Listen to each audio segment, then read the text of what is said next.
This is what we got. We got a 650 Max XT rear differential.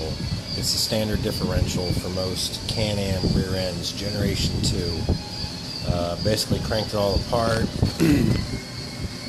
Replaced the O-rings, replaced the bearings here, replaced the seal on the opposite side. Had to pull out this front part here, which is a bic. Takes a certain special kind of key to come out. It is left to tighten, right to loosen, left to tight, right to loose. You got to make yourself a special key out of a socket. That's an 1.5-inch socket that I just cut out to fit that key pattern exact, and then just break it free. They don't show you on that on most videos.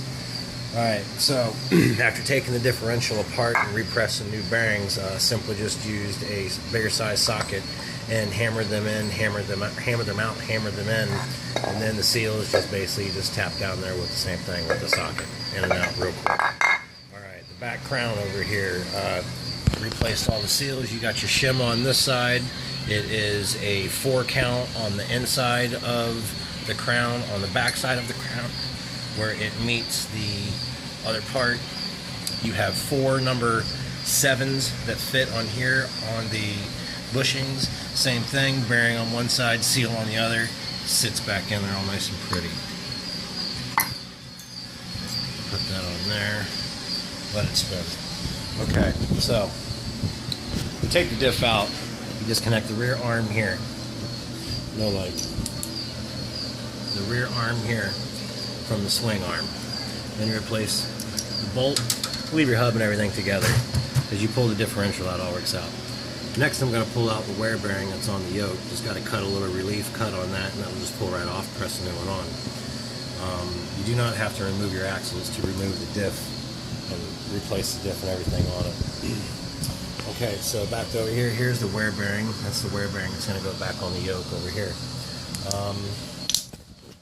Not too much of a pain in the ass. I got some real wear. I got some broken teeth on my crown. I got some broken and shaved really bad on this. On the right side of every key, if you look at it, you'll see how there's a wear just on how much it's actually wore with me riding it.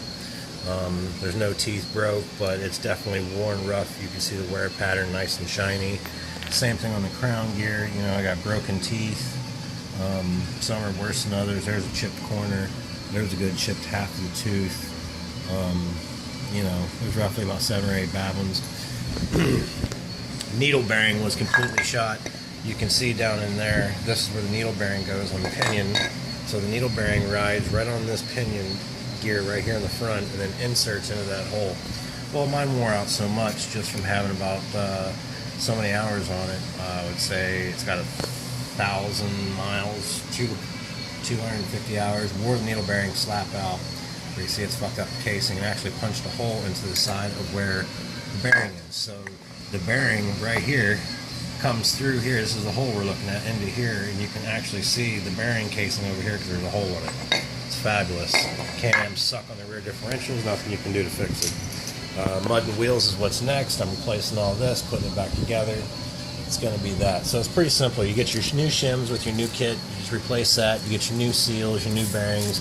You got to make sure that you press the right one and the right one, because there's one that is the pinion that is a smaller diameter here, and there's one that is a bigger diameter here, so that this shaft can fit in back in. You see, it will not fit here. So lesson learned. Avoid that mistake. Pretty simple, boys and girls.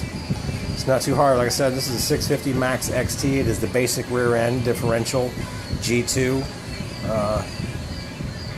Not too hard. You can do it from your home. Don't have to remove all that like they say you do. Just your basic ratchets and tools, a couple hammers, some common sense. Now, on the back side of the pinion gear, I wanted to state as well, you had 4 washers. Now, these are number 2 washers that go on the back of this pinion gear, and there are 4 of them labeled with number 2. And when I say number 2, you can see because there are 2 little notches, if you can see it in the actual ring of all of the ring, right here my finger is on the inside. So there's 4 number 2 on the back of this pinion gear, and then the bearing that's pressed on this way onto it. Okay, needle bearing goes in the front. Change your shims out.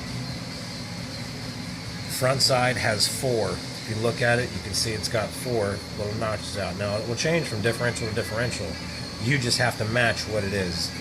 Okay, and I had number 7s on the back side. There was 4 of them on the other side of the crown gear. Alright, so that's pretty much it. You can see I got some major gouging right there in the side. Yeah, you can see it like right here, all that gouging right here. A little bit on the other side over here. Right here where my thumb is. But you know, to be expected when there's no grease put in from Florida Motorsports and you straight wear the bearing out, needle bearing out. Happens. Alright, until then, let's get it done.